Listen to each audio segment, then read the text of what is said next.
IPL mini action ಬಳಿಕ royal Challengers Bengaluru ತಂಡ ಇನ್ನೂ ಕೂಡ ಸ್ಟ್ರಾಂಗ್ ಆಗಿದೆ. ಹರಾಜಿನಲ್ಲೂ ಕೂಡ ದಿ ಬೆಸ್ಟ್ ಎನ್ನುವಂತ ಆಟಗಾರನ್ನ ಮಾತ್ರ ಖರೀದಿ ಮಾಡಿದ್ದಾರೆ. ಕ್ರಿಕೆಟ್ ಎಕ್ಸ್ಪರ್ಟ್ಸ್, ಮಾಜಿ ಪ್ಲೇಯರ್ಸ್, ಕಾಮೆಂಟೇಟರ್ಗಳೇ ಹೇಳೋ ಪ್ರಕಾರ ಬೆಂಗಳೂರು ತಂಡ ಕಂಪ್ಲೀಟ್ ಪ್ಯಾಕೇಜ್ನಂತಿದೆ. ಈ ಕಂಪ್ಲೀಟ್ ಟೀಮ್ನ ಮಾಸ್ಟರ್ ಮೈಂಡ್ ಅಂದ್ರೆ ಅದು ದಿನೇಶ್ ಕಾರ್ತಿಕ್. ಡಿಕೆ ಬಾಸ್ ಅಂತಾನೆ ಕರೆಸಿಕೊಳ್ಳುವಂತ ದಿನೇಶ್ ಕಾರ್ತಿಕ್ RCB ತಂಡದ ಮೆಂಟರ್ ಮತ್ತು ಬ್ಯಾಟಿಂಗ್ ಕೋಚ್ ಆದ್ಮೇಲೆ ತಂಡದ ದಿಕ್ಕೇ ಬದಲಾಗಿದೆ. 18 ವರ್ಷಗಳ ಬಳಿಕ ಚೊಚ್ಚಲ ಕಪ್ ಗೆದ್ರು. ಈಗ ಮತ್ತಷ್ಟು ಡೇಂಜರ್ ಆಗಿ ನೆಕ್ಸ್ಟ್ ಸೀಸನ್ಗೆ ಸಜ್ಜಾಗಿದ್ದಾರೆ. ಸೊ RCBಗೆ ಡಿಕೆ ಮೆಂಟರ್ ಆದ್ಮೇಲೆ ಏನೆಲ್ಲ ಚೇಂಜಸ್ ಆಗಿದೆ, ಆಕ್ಷನ್ ನಲ್ಲಿ ಸ್ಮಾರ್ಟ್ ಆಗಿ ಸೆಲೆಕ್ಷನ್ ಮಾಡಿದ್ದು ಹೇಗೆ, ಇಡೀ ತಂಡ ಬ್ಯಾಲೆನ್ಸ್ ಆಗಿದ್ದು ಹೇಗೆ ಅನ್ನೋ ಬಗ್ಗೆ ಈ ವಿಡಿಯೋದಲ್ಲಿ ಮಾಹಿತಿಯನ್ನ ನೀಡ್ತೇನೆ. ನಾನು ಶಾಂತ. ನೀವು ಸುದ್ದಿಯಾನದ ಸಬ್ಸ್ಕ್ರೈಬರ್ ಆಗೋದಿಕ್ಕೆ ಮರಿಬೇಡಿ. ಐಪಿಎಲ್ ಇತಿಹಾಸದಲ್ಲಿ the most fan based team ಅಂದ್ರೆ ಅದು RCB. ಜಗತ್ತಿನ ಲೆಜೆಂಡರಿ ಪ್ಲೇಯರ್ಗಳು ಕೂಡ RCB ಜೆರ್ಸಿಯಲ್ಲಿ ಇತಿಹಾಸ ಸೃಷ್ಟಿಸಿದ್ದಾರೆ. ಹೀಗಿದ್ರೂ ಕೂಡ ಚೊಚ್ಚಲ ಬಾರಿಗೆ ಕಪ್ಪನ್ನ ಗೆಲ್ಲೋಕೆ 18 ಸೀಸನ್ಗಳೇ ಕಾಯಬೇಕಾಯಿತು. 2025ರಲ್ಲಿ ರಜತ್ ಪಾಟೀದಾರ್ ನಾಯಕತ್ವದಲ್ಲಿ ಮೊದಲ ಬಾರಿಗೆ ಟ್ರೋಫಿಗೆ ಮುತ್ತಿಟ್ರು. ಈಗ 19ನೇ ಆವೃತ್ತಿಯಲ್ಲೂ ಕೂಡ ಕಪ್ ಗೆಲ್ಲುವಂತ ಮೋಸ್ಟ್ ಫೇವರೇಟ್ ಟೀಮ್ ಆಗಿದ್ದಾರೆ. ಯಾಕಂದ್ರೆ ಬ್ಯಾಟಿಂಗ್, ಬೌಲಿಂಗ್, ಮಿಡಲ್ ಆರ್ಡರ್ ಹಾಗೆ ಫಿನಿಶರ್ಸ್ ಅಂತೆಲ್ಲ ಇಡೀ ತಂಡ ಬ್ಯಾಲೆನ್ಸ್ಡ್ ಆಗಿದೆ. ಮೆಗಾ ಹರಾಜು, ಮಿನಿ ಹರಾಜಿನಲ್ಲಿ ಗ್ರೌಂಡ್ ವರ್ಕ್ ಮಾಡಿಯೇ ಅಳೆದು ತೂಗಿ ಬಜೆಟ್ಗೆ ತಕ್ಕಂತೆ ಪ್ಲೇಯರ್ಗಳನ್ನ ಪಿಕ್ ಮಾಡಿದ್ರು. ಸೊ ತಂಡದಲ್ಲಿ ಇಷ್ಟೆಲ್ಲ ಚೇಂಜಸ್ ಆಗೋಕೆ ಮುಖ್ಯ ಕಾರಣವೇ ದಿನೇಶ್ ಕಾರ್ತಿಕ್. ಡಿಕೆ ಮೆಂಟರ್ ಆದ್ಮೇಲೆ ಇಡೀ ತಂಡವೇ ಬದಲಾವಣೆ. ಬೆಂಗಳೂರು ಟೀಮ್ ಅಂದ್ರೆ ಬರೀ ಅಭಿಮಾನಿಗಳಷ್ಟೇ ಅಲ್ಲ, ಇಲ್ಲಿ ಆಡಿದಂತ ಆಟಗಾರರಿಗೂ ಕೂಡ ಈ ಫ್ರಾಂಚೈಸಿ ಅಂದ್ರೆ ತುಂಬಾನೇ ಇಷ್ಟ. ಹೀಗಾಗಿ ಟೀಮ್ ಬಿಟ್ಟರೂ ಕೂಡ ಅವರು ಅಭಿಮಾನವನ್ನ ಬಿಟ್ಕೊಡೋದಿಲ್ಲ. ಕ್ರಿಸ್ ಗೇಲ್, AB ಡಿವಿಲಿಯರ್ಸ್ ಅಂತ ಈಗಲೂ ಕೂಡ RCBಗೆ ಸಪೋರ್ಟ್ ಮಾಡ್ತಾನೆ ಇರ್ತಾರೆ, ಹಾಗೆ ಪಂದ್ಯಗಳ ವೇಳೆ ಬರ್ತಾರೆ. ಹೀಗೆ RCBಯನ್ನು ಅತಿ ಹೆಚ್ಚು ಪ್ರೀತಿಸೋರ ಪೈಕಿ ದಿನೇಶ್ ಕಾರ್ತಿಕ್ ಕೂಡ ಒಬ್ರು. ದಿನೇಶ್ ಕಾರ್ತಿಕ್ RCB ಅಭಿಮಾನಿಗಳ ಪಾಲಿಗೆ ಪ್ರೀತಿಯ ಡಿಕೆ ಬಾಸ್. 2024ರ IPL ಸೀಸನ್ ಅಲ್ಲಿ RCB ತಂಡದಲ್ಲಿ ಆಪತ್ ಬಾಂಧವನಾಗಿ ಹಾಗೆ ಬೆಸ್ಟ್ ಫಿನಿಷರ್ ಆಗಿದ್ರು. ಅದೇ ವರ್ಷ ನಿವೃತ್ತಿಯನ್ನು ಕೂಡ ಘೋಷಣೆ ಮಾಡಿದ್ರು. ಆದ್ರೆ ಡಿಕೆ ಗೊತ್ತು, ಅವರಿಗಿದ್ದಂತ ಟ್ಯಾಲೆಂಟ್ ಎಂಥದ್ದು ಅನ್ನೋದು ಗೊತ್ತಿದ್ದ ಕಾರಣಕ್ಕೆ RCB ಫ್ರಾಂಚೈಸಿ 2025ರ IPLಗೂ ಮುನ್ನ ತಂಡದ ಬ್ಯಾಟಿಂಗ್ ಕೋಚ್ ಹಾಗೆ ಮೆಂಟರ್ ಆಗಿ ಆಯ್ಕೆ ಮಾಡಿಕೊಳ್ತು. ಅಂದಿನಿಂದ ಈವರೆಗೂ ಕೂಡ ಡಿಕೆ ಸ್ಟ್ರಾಟಜಿ ಕಂಪ್ಲೀಟ್ ಆಗಿ ವರ್ಕೌಟ್ ಆಗ್ತಾ ಇದೆ. ಸೊ ಮೆಂಟರ್ ಆಗಿ ಡಿಕೆ ತೆಗೆದುಕೊಂಡಂತ ಕೆಲ ನಿರ್ಧಾರಗಳೇ ಹಾಗೆ ಸ್ಮಾರ್ಟ್ ಮೂವ್ ಬಗ್ಗೆನೇ ಒಂದಷ್ಟು ಡೀಟೇಲ್ಸ್ ಅನ್ನ ಹೇಳ್ತಾ ಹೋಗ್ತೇನೆ. ಅದರಲ್ಲಿ ನಂಬರ್ 1, ಡಿಕೆಗೆ ಜವಾಬ್ದಾರಿ ಸಿಕ್ಕ ಬೆನ್ನಲ್ಲೇ ಮೆಗಾ ಆಕ್ಷನ್ ಬಗ್ಗೆ ತಂತ್ರಗಾರಿಕೆಯನ್ನ ಶುರು ಮಾಡ್ತಾರೆ. 2024ರಲ್ಲಿ ಡಿಕೆ ರಾಯಲ್ ಚಾಲೆಂಜರ್ಸ್ ಬೆಂಗಳೂರು ಪರ ಕೊನೆಯದಾಗಿ ಪಂದ್ಯಗಳನ್ನ ಆಡ್ತಾರೆ. ಆ ವರ್ಷ ರಾಜಸ್ಥಾನ ವಿರುದ್ಧದ ಪಂದ್ಯದ ಮೂಲಕ ನಿವೃತ್ತಿಯನ್ನು ಕೂಡ ಘೋಷಣೆ ಮಾಡ್ತಾರೆ. ಇನ್ನು ಮುಂದೆ IPL ನಲ್ಲೂ ಕೂಡ ಆಡೋದಿಲ್ಲ ಎನ್ನುವಂತ ಘೋಷಣೆ ಅದು. ಸೊ ಆ ಬಳಿಕ ಡಿಕೆಯನ್ನ ಬಿಟ್ಕೊಡದಂತ RCB ಫ್ರಾಂಚೈಸಿ ಅವರು ನಿವೃತ್ತಿಯನ್ನ ಘೋಷಣೆ ಮಾಡಿದಂತ ನೆಕ್ಸ್ಟ್ ಮಂತ್ ಅಂದ್ರೆ ಕೆಲವೇ ದಿನಗಳಲ್ಲಿ ಅವರಿಗೆ ಹೊಸ ಜವಾಬ್ದಾರಿಯನ್ನ ಕೊಡ್ತಾರೆ. RCB ತಂಡದಲ್ಲಿ ಇನ್ನು ಮುಂದೆ ನೀವು ಬ್ಯಾಟಿಂಗ್ ಕೋಚ್ ಹಾಗೆ ಮೆಂಟರ್ ಆಗಿ ಕಾರ್ಯವನ್ನ ನಿರ್ವಹಣೆ ಮಾಡಿ ಅಂತ. ಸೊ ಅದೇ ವರ್ಷ ಮೆಗಾ ಆಕ್ಷನ್ ಕೂಡ ಇದ್ರಿಂದ ಅಲ್ಲಿಂದ ಅವರ ತಂತ್ರಗಾರಿಕೆಯನ್ನ ಶುರು ಮಾಡ್ತಾರೆ ಮೆಗಾ ಆಕ್ಷನ್ ಬಗ್ಗೆ. ಸೊ ಯಾರನ್ನೆಲ್ಲ ಖರೀದಿ ಮಾಡಬೇಕು ಅನ್ನೋದು ಅವರ ಆಲ್ರೆಡಿ ಅಲ್ಲಿದ್ದಂತ ಸ್ಟ್ರಾಟಜಿ ವರ್ಕೌಟ್ ಆಗುತ್ತೆ. ನೆಕ್ಸ್ಟ್ 2025ರ ಮೆಗಾ ಹರಾಜಿನಲ್ಲಿ ಕ್ವಾಲಿಟಿ ಪ್ಲೇಯರ್ಗಳ ಶಾರ್ಟ್ ಲಿಸ್ಟ್ ಅನ್ನ ರೆಡಿ ಮಾಡ್ಕೊಳ್ತಾರೆ. 2025ರ IPLಗೂ ಮುನ್ನ ಮೆಗಾ ಹರಾಜು ಅಂದ್ರೆ 2024ರ ನವೆಂಬರ್ ತಿಂಗಳಲ್ಲಿ ನಡೆದಂತ ಮೆಗಾ ಹರಾಜಿನಲ್ಲಿ ಯಾವ ಆಟಗಾರರು ಕ್ವಾಲಿಟಿ ಇದ್ದಾರೆ, ಅವರ ಸ್ಟ್ರೆಂತ್ ಏನಿದೆ, ಅವರ ಪರ್ಫಾರ್ಮೆನ್ಸ್ ಹೇಗಿದೆ, ನ್ಯಾಷನಲ್ ಟೀಮ್ ಅಥವಾ ಲೀಗ್ಗಳಲ್ಲಿ ಹೇಗೆ ಪರ್ಫಾರ್ಮ್ ಮಾಡಿದ್ದಾರೆ, ಸೊ ಈ ಬಗ್ಗೆ ಕೆಲವೊಂದು ಆಟಗಾರರ ಹೆಸರೆಲ್ಲ ಶಾರ್ಟ್ ಲಿಸ್ಟ್ ಅನ್ನ ರೆಡಿ ಮಾಡ್ಕೊಳ್ತಾರೆ. ನೆಕ್ಸ್ಟ್ ಏನ್ ಮಾಡ್ತಾರೆ, ಪರ್ಫಾರ್ಮೆನ್ಸ್ ಯಾವ ಸ್ಲಾಟ್ ನಲ್ಲಿ ಎಫೆಕ್ಟಿವ್ ಅನ್ನೋ ಬಗ್ಗೆ ವರ್ಕ್ ಮಾಡ್ತಾರೆ.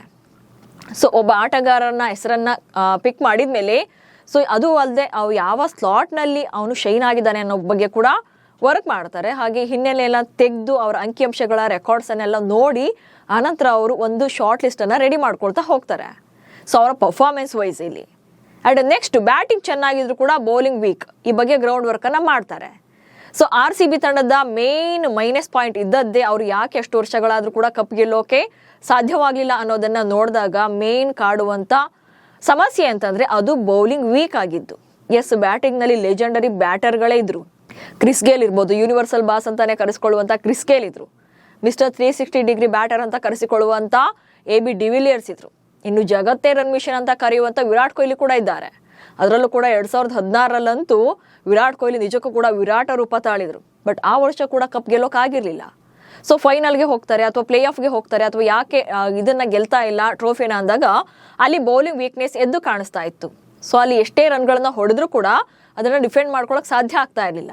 ಹೀಗಾಗಿ ಬ್ಯಾಟಿಂಗ್ ಚೆನ್ನಾಗಿದ್ರು ಕೂಡ ಬೌಲಿಂಗ್ ವೀಕ್ ಇರೋದ್ರಿಂದ ಬೌಲಿಂಗ್ ಅನ್ನ ಸ್ಟ್ರಾಂಗ್ ಮಾಡಬೇಕು ಅಂತೇಳಿ ಗ್ರೌಂಡ್ ವರ್ಕ್ ಅನ್ನ ಮಾಡ್ತಾರೆ DK. And next mega auction ನಲ್ಲಿ ಬ್ಯಾಟಿಂಗ್ ಜೊತೆ ಬೌಲಿಂಗು ಕೂಡ ಬೆಸ್ಟ್ ಸೆಲೆಕ್ಷನ್ ಅನ್ನ ಮಾಡ್ತಾರೆ. ನೀವೇ ನೋಡಿರೋ ಹಾಗೆ 2025ರ IPLಗೂ ಮುನ್ನ ನಡೆದಂತ ಮೆಗಾ ಹರಾಜಿನಲ್ಲಿ RCB ಖರೀದಿ ಮಾಡಿದಂತ ಆಟಗಾರನ್ನ ನೋಡಿ ತುಂಬಾ ಜನ ಟೀಕೆ ಮಾಡಿದ್ರು. ಸ್ಟಾರ್ ಪ್ಲೇಯರ್ಗಳೇ ಇಲ್ಲ, ಯಾರ್ಯಾರನ್ನ ಖರೀದಿ ಮಾಡಿದ್ದಾರೆ ಅನ್ನೋದು ಅವರ ವಾದ ಆಗಿತ್ತು. ಬಟ್ ಆಕ್ಷನ್ ನಲ್ಲಿ ಏನೆಲ್ಲ ನಿರ್ಧಾರಗಳನ್ನ ತೆಗೆದುಕೊಂಡಿದ್ರು ಅದು ವರ್ಕ್ ಆಗಿದೆ. ಹಾಗೆ ತುಂಬಾನೇ ಸೆಲೆಕ್ಟಿವ್ ಆಗಿ ಇವರು ಪಿಕ್ ಮಾಡಿದ್ದಾರೆ ಅನ್ನೋದು ಗೊತ್ತಾಗಿದ್ದು ಮ್ಯಾಚ್ಗಳ ಟೈಮಲ್ಲಿ. ಅದು ಅಲ್ಲದೆ ಈ ಸಲ ಅಂದ್ರೆ 2025ರ IPLಗೂ ಮುನ್ನ ಬೌಲಿಂಗ್ ನಲ್ಲಿ ತುಂಬಾನೇ ಸ್ಟ್ರಾಂಗ್ ಇರುವಂತ ಪ್ಲೇಯರ್ಗಳನ್ನ ಖರೀದಿ ಮಾಡ್ತಾರೆ. ಅದರಲ್ಲಿ ಜೋಶ್ ಏಜಲುಡ್ ಜಗತ್ತಿನ ದಿ ಬೆಸ್ಟ್ ಬೌಲರ್ಗಳಲ್ಲಿ ಸದ್ಯ ಈಗ ಟಾಪ್ ನಲ್ಲಿರುವಂತ ಬೌಲರ್ ಅವರು. ಅಂಡ್ ನೆಕ್ಸ್ಟ್ ಭುವನೇಶ್ವರ್ ಕುಮಾರ್ ಬರ್ತಾರೆ.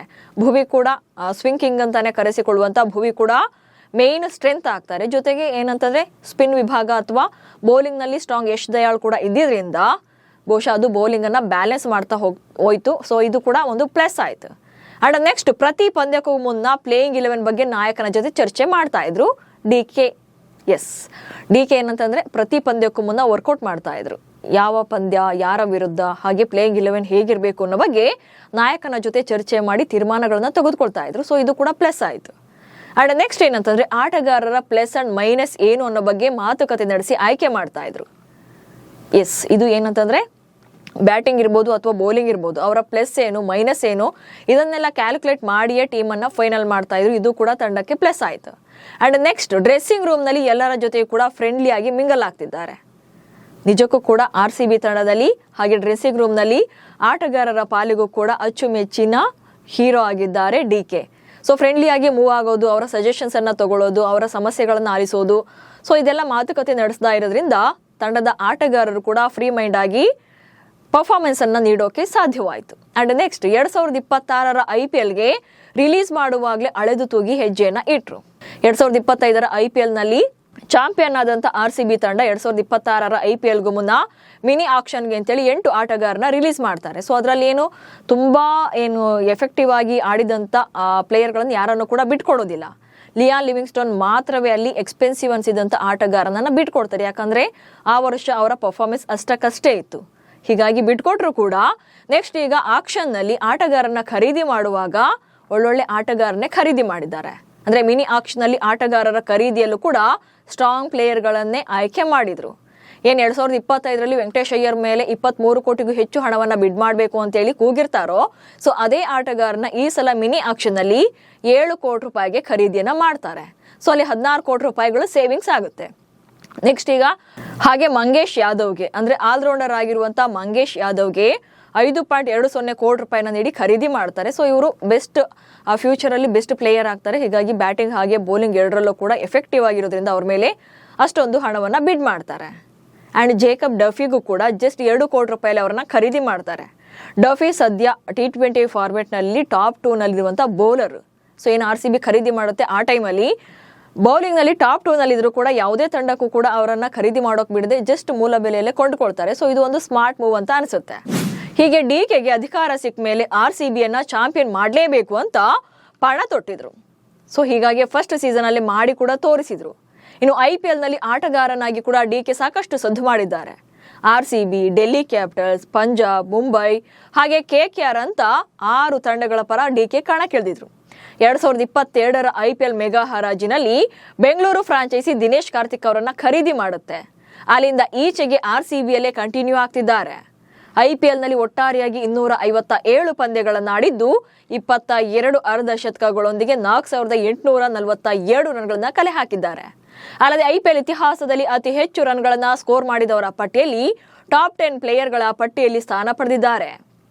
ಡಿಕೆ ಅವರ ಈ ಟ್ಯಾಲೆಂಟ್ ನೋಡಿಯೇ ದಿ 100 ಲೀಗ್ ನಲ್ಲೂ ಕೂಡ ಈಗ ಲಂಡನ್ ಸ್ಪಿರಿಟ್ ಟೀಮ್ ನಲ್ಲಿ ಉನ್ನತ ಹುದ್ದೆಯನ್ನು ನೀಡಿದ್ದಾರೆ.